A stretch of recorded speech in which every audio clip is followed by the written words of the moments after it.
Hey, what's going on, everybody? Welcome back to the Conviction Fiction Podcast. You know, today we are stepping into a chapter that hits a lot of us harder than we'd like to admit, and that's the ownership attitude.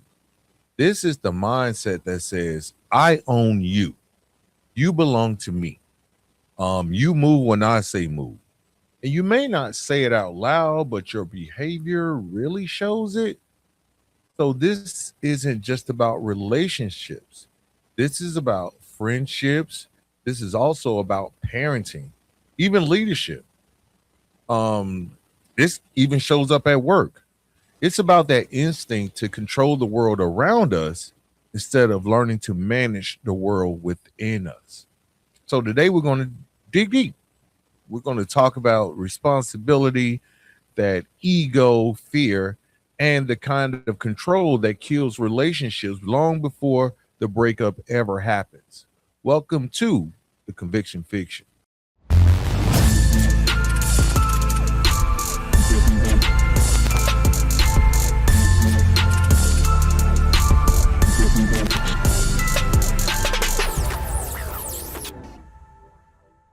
All right, welcome back. I'm your host, Antoine Rivers, and today we're going to talk about something a lot of us struggle with, even if we swear we don't. Even if we swear up and down that we don't do it, but it's that urge to control people. And before you check out and before you say, nah, that ain't me, let me stop you really quick because most controlling behavior doesn't look like control. It looks like protection. It looks like leadership. It also comes in the guise of, I know what's best. So it looks like caring until it really doesn't. The key idea for this episode is simple, but it really does expose so much about who we really are. You don't own people, first of all, not their choices or emotions, not their time, not even their loyalty. However, it's always that moment when you start acting like you do. Relationships then begin to rot from the inside out. Because here's the part we don't talk about: controlling people isn't a power move, it's pretty much a fear response. Most of us who've tried to control someone weren't doing it because we're villains. We were basically scared. We were insecure or trying not to get abandoned again. So we were trying to stop history from repeating itself. So when you grow up around chaos and spend years inside systems like prison, where power keeps you alive, I mean, prison politics, street politics, survival politics, you learn one thing early. If you don't control something, you might stand a chance of losing everything. And that mindset becomes automatic. And that's why I wanted you guys to stay with me, because you carry this into your adulthood, into the relationships, into our parenting, into our friendships. And we do this without even noticing how suffocating we can become. And that's the painful truth. Most people who control others don't realize they're doing harm. They think they're building closeness and they're actually creating distance. One thing we know is that control can isolate you. It makes people hide things from you, make people start to resent you, or feel like they can't even breathe around you. You ever been around someone who's like, man, I'm always walking on eggshells around this person, right? And the wild thing is, people rarely leave because of that moment when you try to control them.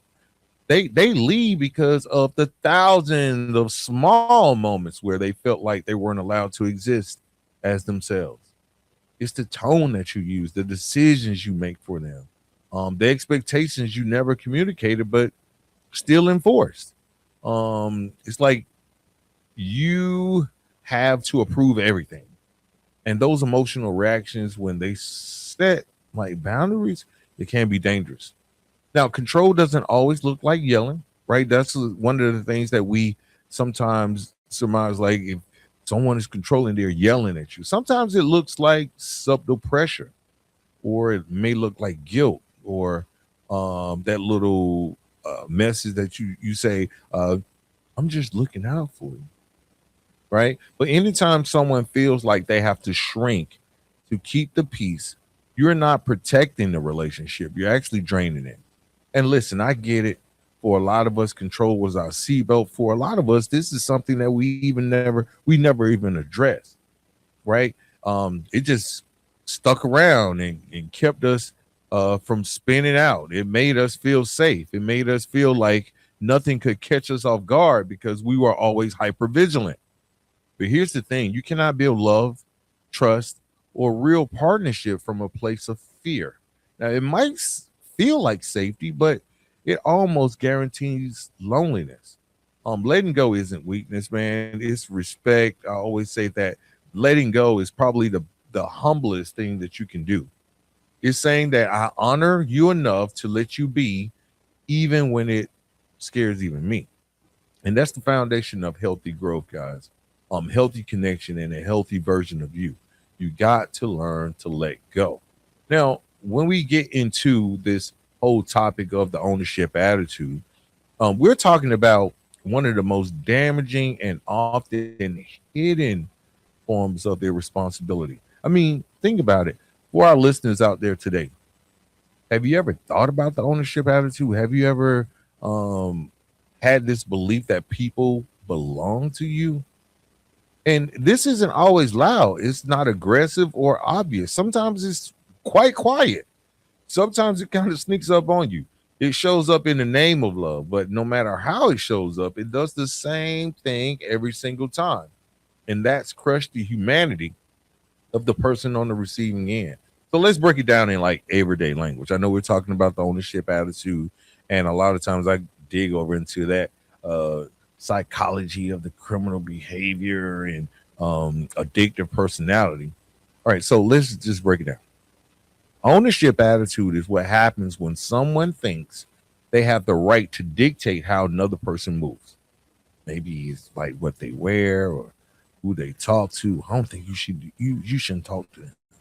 Um, when they come home, what they post. Why you posting that picture today? Well, what's that? Is there a meaning behind that?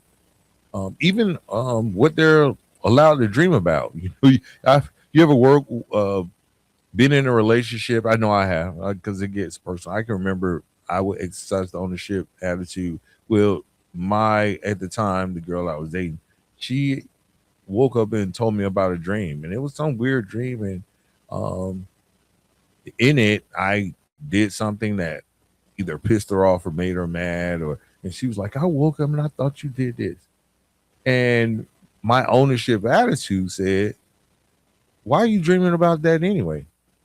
Right? You need to focus on what we got going on around here. It might be some subconscious stuff that you got going on. So I need you to try." I was actually trying to come up with a way to control her dreams. It's subtle at first, right? You might hear other things like in your, I just worry about you. So I'm going to do this, right? And I'm putting that in. I'm going to give you a statement, and then I'm going to back up what the prevailing feeling is. Like if you just say, "I just worry about you," you're basically saying, "I worry about you, so you shouldn't do this," right? Or "I don't like you being around them because it kind of messes with my insecurity." Or "Why you got to do that? Just stay home." That means you don't need to go out because I'm trying to protect you, and I don't believe that no matter how old you are or how experienced you are, that if you go out, you need me around, right? It's all about control. Or the classic, here's the classic one. How many of you guys have used this one? "If you love me, you will blank fill in the blank." That's not love, man. That's leverage. And we've got to say this clearly because sometimes people try to disguise it. Control is not about gender. It's not a men do this or a women do that issue. Control and behavior crosses gender lines, cultural lines, economic lines, and relationship types. It affects both heterosexual couples, LGBTQ couples, friendships, situationships. Anywhere a power imbalance can grow, control can show up. Now, most times it goes over into domestic violence situations. And at the heart of all domestic violence situations, control is the foundation of it. It's not always physical. Sometimes it's just emotional, financial, verbal. It may be even spiritual or psychological. That control. A lot of people only think of domestic violence when they hear about someone putting their hands on somebody. But long before that physical part shows up, controlling behaviors have already set the tone.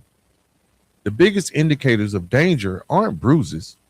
It's pretty much like the isolation, monitoring, or manipulation, even intimidation and fear.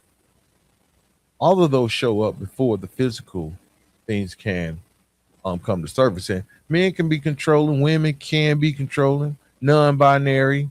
I know a couple of LGBTQ friends of mine that have controlling relationships, even domestic violence relationships. So it doesn't matter about your gender or what you choose to be sexually. Love doesn't see gender, but control doesn't either.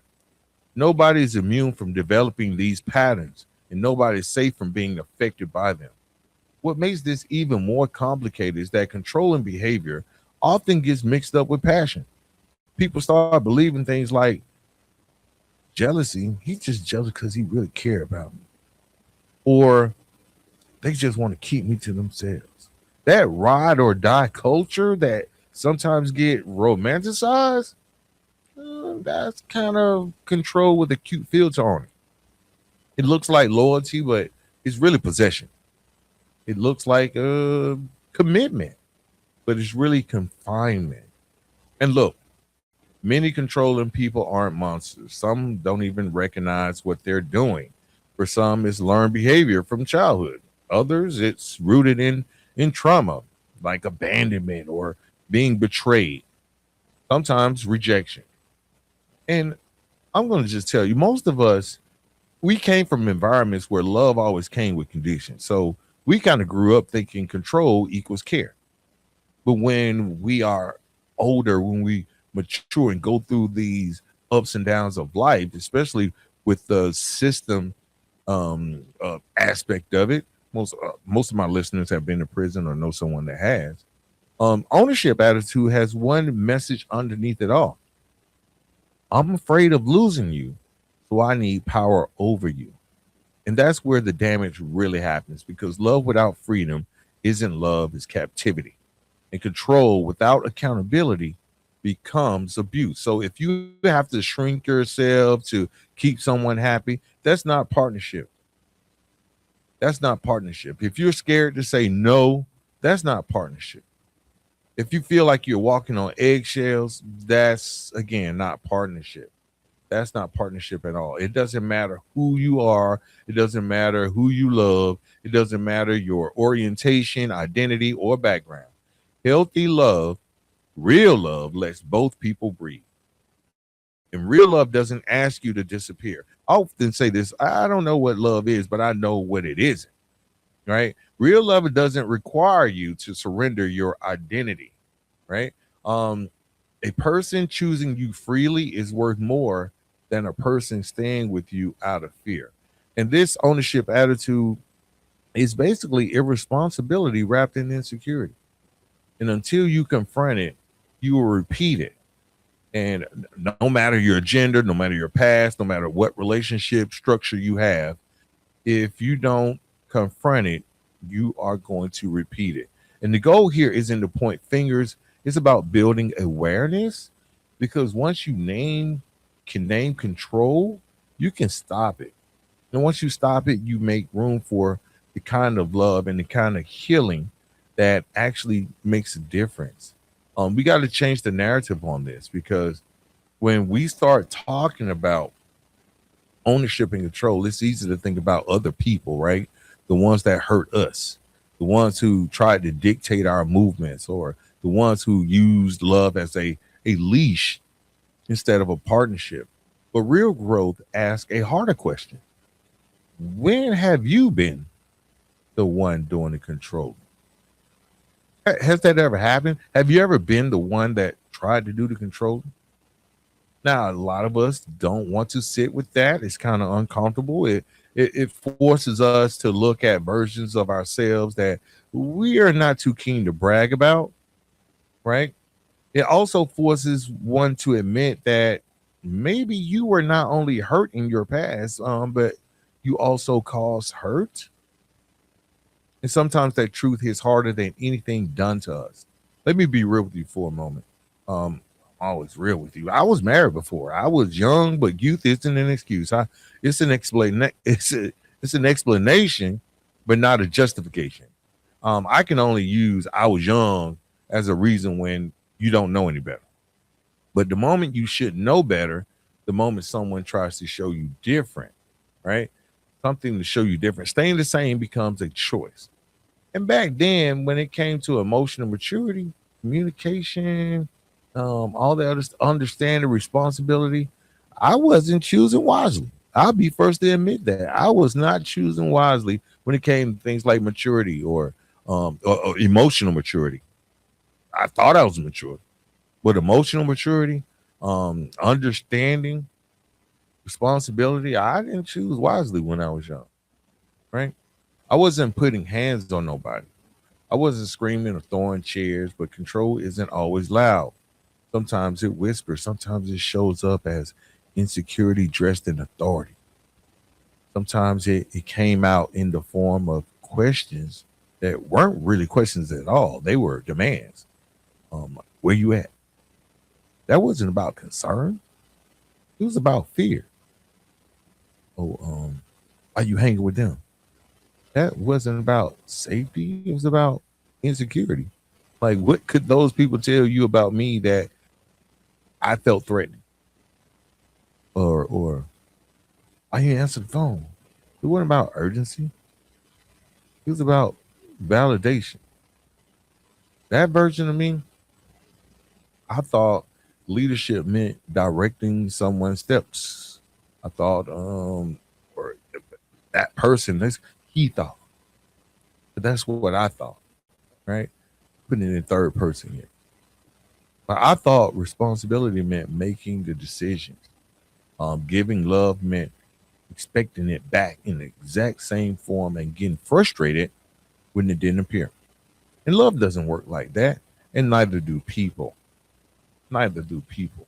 We don't work like that. Because at the end of the day, what I didn't understand at that time was control is a mask you wear when when your confidence isn't built yet. And a lot of the internal storms I had, they weren't caused by the other person. They weren't caused by disagreements or mistakes. They were basically caused by me wrestling with my own insecurities. And instead of facing them, I tried to manage the world around me. I didn't control because I was strong. I controlled because I didn't trust myself not to lose what I cared about. Now, some of y'all listening might be in that same place. Maybe you learned control from a parent. Maybe you learned it from watching people in your neighborhood. Maybe your past relationships taught you that losing someone meant you weren't enough. So now you kind of grip a little bit too tight. Maybe you think if you don't orchestrate the outcome, then it'll fall apart. And let me tell you something. I wish I understood this earlier. Trying to control somebody doesn't prevent loss; it almost guarantees it. Because people aren't possessions. They don't owe you their identity. You can't build real connection through pressure. Now, you could try to force love in this thing, but it's not going to work. You can't demand trust. You can only earn it. And you definitely can't grow while clinging to behaviors that suffocate the very relationships you say you want to protect. So when I look back at that younger version of me, married too early, emotionally underdeveloped, trying to perform manhood instead of understanding partnership. I don't beat myself up about it, but I do hold myself accountable. Youth isn't an excuse. Trauma isn't an excuse. Prison wasn't an excuse. None of that releases you from the responsibility of how you treat people. So ask yourself, I mean, really sit down and ask yourself, when have you acted like someone belonged to you? What were you afraid of losing? Who did you become when you didn't feel in control? Because the truth is, ownership attitude isn't, it doesn't just break relationships, it breaks you. It's going to keep you stuck in a version of yourself you know deep down it isn't who you want to be. And until you confront it, you can't grow past it. But the moment you get honest, the moment you say, hey, I did that, I was wrong, I can do better, then you start becoming the kind of person who loves without fear and lives without controlling others. Okay. So you got to let go of the control. And that's where the real challenge comes into play. The real challenge of this episode was like being able to convey the message that the moment where understanding turns into action, that's going to be hard. Like when you start to understand, but you gotta make it into something measurable in action. Because awareness without movement is just another form of procrastination. You heard that me say that before. And if ownership attitude has been part of your story, if control has been a habit, like a natural reflex, then this is the time where you should look yourself in the mirror and say, hey, all right, it's time to do something about this. Not later, but right now. Here's the thing most people never admit out loud. Letting go of control feels like jumping out of a plane without checking a parachute. It feels risky. It just makes you feel vulnerable, right? You start feeling like surrendering is the only form of safety that you ever knew, and I'm not going to give it up. But the truth is that safety was an illusion, guys. Control never protected your relationships, it only protected your fear. So, right here, right now, ask yourself, what would happen if I stopped trying to manage people and start managing myself? What would happen if I stopped gripping so tightly? Or better yet, ask yourself this: what would happen if I allowed people to be who they are without forcing them into the version I want them to be? We sometimes think letting go means losing something, but the real loss happens when we refuse to let people breathe. The moment you start loosening that grip, even the slightest, you open up the door to something many of us haven't experienced in a long time, and that's authentic connection. Many of us have never experienced it at all. Not the I love you because you, not the I love you because you act how I want you to act connection, but the kind where people feel free to show up as themselves. And this is where the call to action comes in, because if you don't implement this change or implement change, this becomes just another episode you listen to. You nodded your head at, you agreed with it, and then went right back to the same patterns. Went right back to the same pattern. And it can happen. And I'm telling you directly, do something now, not tomorrow, not when you feel ready, not when life slows down. Do it now. If you're in a relationship where you've been controlling, the action might be practicing silence when you want to react. It might be listening without interrupting, or letting someone have personal time without even questioning it. It might come in the form of looking at your partner and just saying, hey, I trust you, even if your voice shakes a little, even if you're afraid to say that. Now, for the parents out there who've been overbearing, I can sometimes get into that because I'm kind of tough for my boys. Not, I've learned, I'm just say that I've learned to be more patient because I saw traces of like how I was raised being um, living through me. Going over to my boys. So this action might be a little bit difficult for you guys, especially if you're overbearing as a parent, but giving your child some decision making opportunities. Not a lot. I'm not advocating for a lot, but allowing them to explore, letting them get something wrong and supporting them through it instead of punishing them for being human. If you've been controlling with your friends or family through guilt, like expectations or emotional pressure, your action might be to just step back and ask, hey, what do you want? And then respecting their answer, even if it isn't what you had in mind, right? Now, for most of my life, the action that I had was internal. It wasn't about changing outward behavior. It was about confronting that fear underneath. I had a fear of abandonment. Like I always feared being betrayed. Right, I didn't trust people. Right, even in relationships with going up through high school and after high school and the early part of my 20s. Like I had a fear of being replaced in relationships, not being enough. And because you can't let go of control, because I didn't want to let go of control. I had to deal with the fear that created it. I had to deal with that fear. Let me say it plainly, like letting go of that control, um, it didn't make me weak. It did make me soft. What it did was make me think a little bit different. It made me emotionally grown. Makes me I became more sturdy when it came to relationships.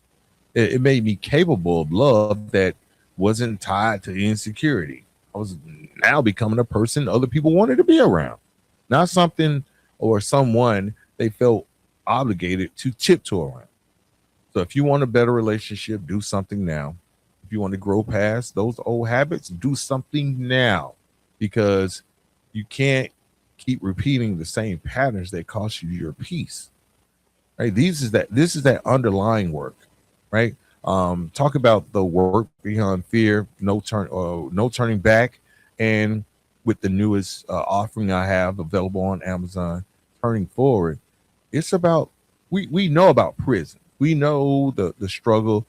Many of us, we come on and we talk about it and how we made it through. And yeah, there are 3 million other podcasts and books you can read about how tough prison was. But this podcast is dedicated to unraveling what led you to prison, right? What led you to have that antisocial behavior, that antisocial syndrome, right? Um, if you want to become a version of yourself that doesn't need control to feel safe, then this is the podcast for you, right? Change doesn't start with like a big gesture. It starts with like that one decision. And we try to break down those decisions on this podcast every week, sometimes twice a week. It all depends on what the schedule looking like, right? So we got to have that decision making, man, to say, hey, no, I'll no longer treat people like they're property. We got to release the urge to control. You got to say it, believe it, act on it today. It's all about changing the narrative. Nothing changes until you do. So if you're worried about going back to prison, if you're worried about getting caught up again, maybe it's those underlying thinking patterns that you have that will lead you back. So you got to unpack it. And the most powerful thing you'll ever control is the person you're becoming right now. That's the most impactful, the person that's going to have the most impact on your life is you. It is you. Okay. So as we wrap up this episode, I really want you to really sit with everything we talked about today. We talked about the ownership attitude, not just a concept, not as a concept, but a pattern that shows up in real relationships with real consequences. And sometimes it leaves wounds that take years to heal. But the beauty of awareness is this: the moment you see the pattern, you gain the power to break it. And breaking it doesn't require a dramatic moment. It just requires honesty, accountability, and a willingness to grow beyond who you were yesterday. If anything in this episode tap you on the shoulder, don't ignore it. That's the universe, your higher self, your future self, whatever you believe in, telling you, pay attention. This matters. So whether you've been the one controlled or the one doing the controlling, you're not stuck. You're not doomed. You're not defined by your past behaviors. You're defined by what you choose to do next. And this is the journey we're on: reentry, transformation, healing, rebuilding. It's not about perfection. It's not about likes. It's about responsibility. It's about courage. It's about showing up differently than the version of you that the world or your past expected. And if that means confronting control, releasing old habits, listening to a podcast that talks about choosing real love over possession, then that's the work. That's the narrative that we're changing together. So if you found value in today's episode, share it with someone who needs the message. If you're doing the work and want to go deeper, check out those books on Amazon, No Turning Back and Turning Forward. I also have another like semi autobiographical autobiography. Can't even get it out. Um, the first book, Changing the Narrative. It's kind of a memoir. Um, Now that support and that keeps this show alive. It keeps the conversations real and keeps the mission moving forward. Until next time, release the need to own people. Take responsibility for your growth and keep shifting the narrative one choice at a time. Peace.